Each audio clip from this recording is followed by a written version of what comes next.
Madame et Messieurs, la Commission nationale de recensement des votes vous présente ses excuses pour ce léger retard. Ceci étant, je vous remercie de votre présence à l'occasion de la proclamation provisoire des résultats de l'élection présidentielle du 24 mars 2024 par la Commission nationale de recensement des votes qui, comme vous le savez, siège à la Cour d'appel de Saya, dont les membres, conformément aux dispositions des articles L142 et suivants du Code électoral, sont le premier président de la Cour d'appel, deux hauts magistrats qui sont à cette occasion les présidents Abdou Aziz Diallo et Seydi Bodian. Cette commission aussi, parce qu'il est bon aussi de le préciser, comporte un représentant de la Sénat. À l'occurrence, dans le cadre de nos travaux, la Sénat a été représentée par l'ambassadeur Léopold Wade, que nous saluons, et les représentants des candidats ou coalitions de candidats. Donc, je vais, pour des besoins de partage, vous lire, vous énumérer les noms.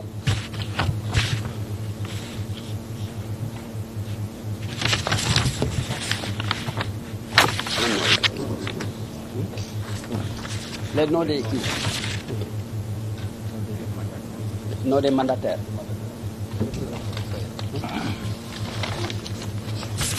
Donc, je vais vous lire les noms des mandataires. Julien Charles Bernard Sagna, qui était avec nous pour le compte du candidat Cheikh Tidiane Dièye, Moussa Tine pour le compte de Khalifa Ababacar Sall, Issakha Diouf pour Madame Anta Babacar Ngom, Eladji Amadou Sall, Cheikh Oumar Anne pour le candidat Amadou Ba, Sey Maktar et Baba Diop pour le candidat Idrissa Seck et Boubacar Ndour pour le candidat Mamadou Dia. Penda Dieng aussi était avec nous pour le compte du candidat Pape Djibril Fall, Hassan Diagne pour le compte du candidat Ali Ngouille Ndiaye, Mas Papa Gueye, qui était là avec nous pour le compte de Eladji Mamadou Diao, et Amadou Ba, qui représentait Bassirou Diomaye Faye. Voilà.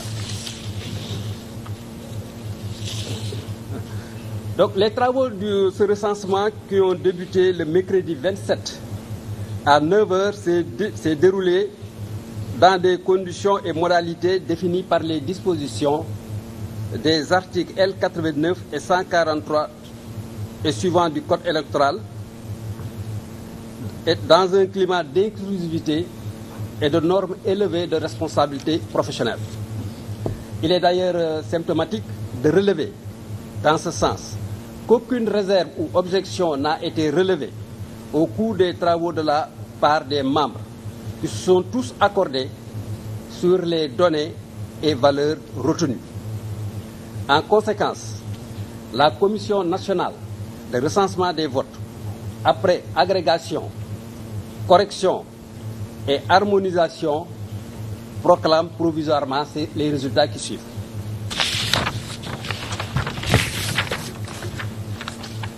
Nombre d'électeurs inscrits: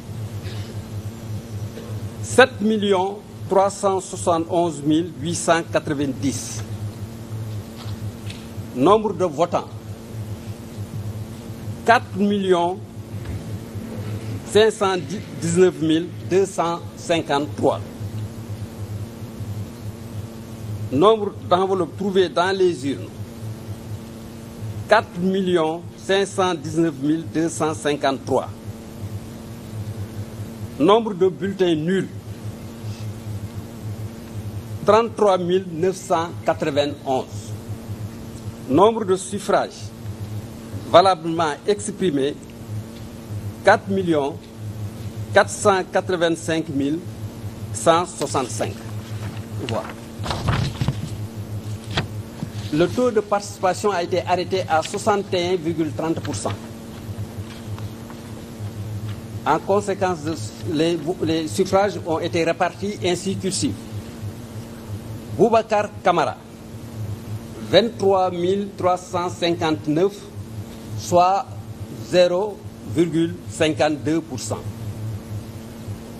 Cheikh Tidiane Dièye a obtenu 15 172 voix, soit 0,34%. Déthié Fall, 15 836 000 voix, soit 0,35%.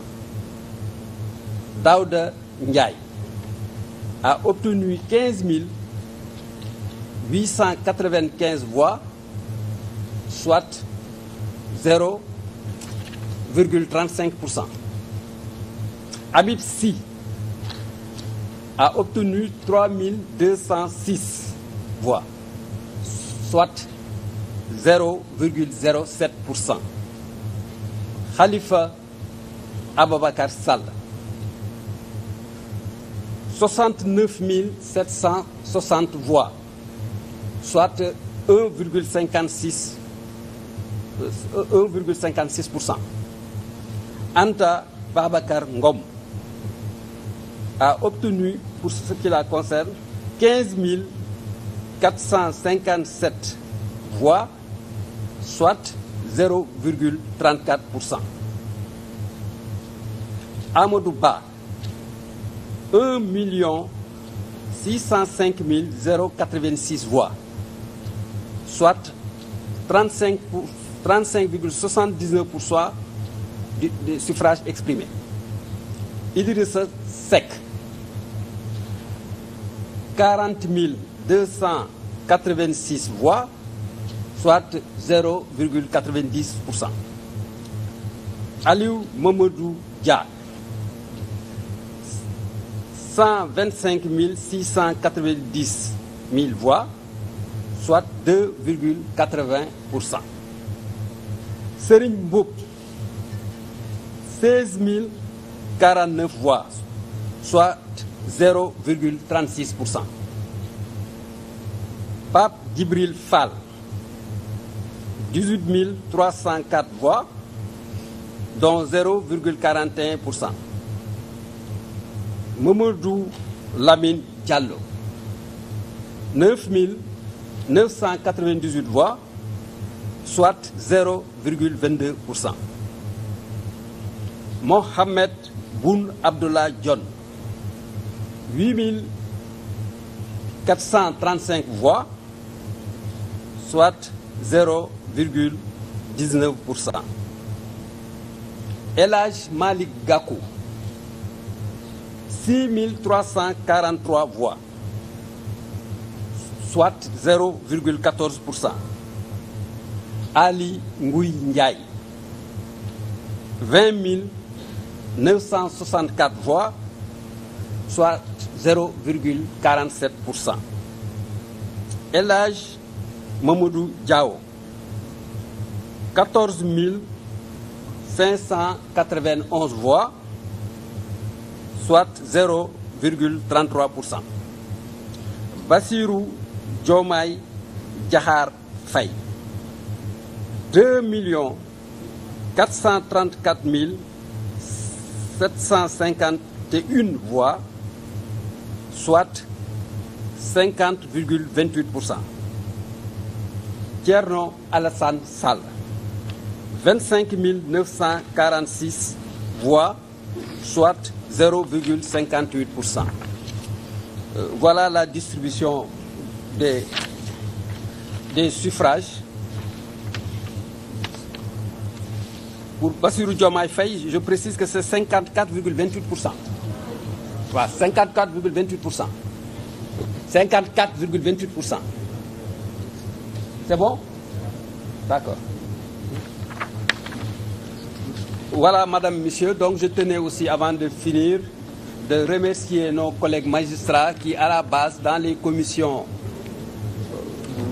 ont dû superviser et recenser les voix et qui ont fait de sorte que chaque voix a pu compter et que chaque électeur a pu effectivement s'exprimer à travers effectivement son vote. Nous tenons donc vraiment à les remercier pour cet esprit de performance et ce sens du don de soi dont ils ont fait preuve et qui nous ont garanti des résultats sincères et une élection sincère et transparente. Merci pour tout. Merci beaucoup. L'audience est levée. Alors.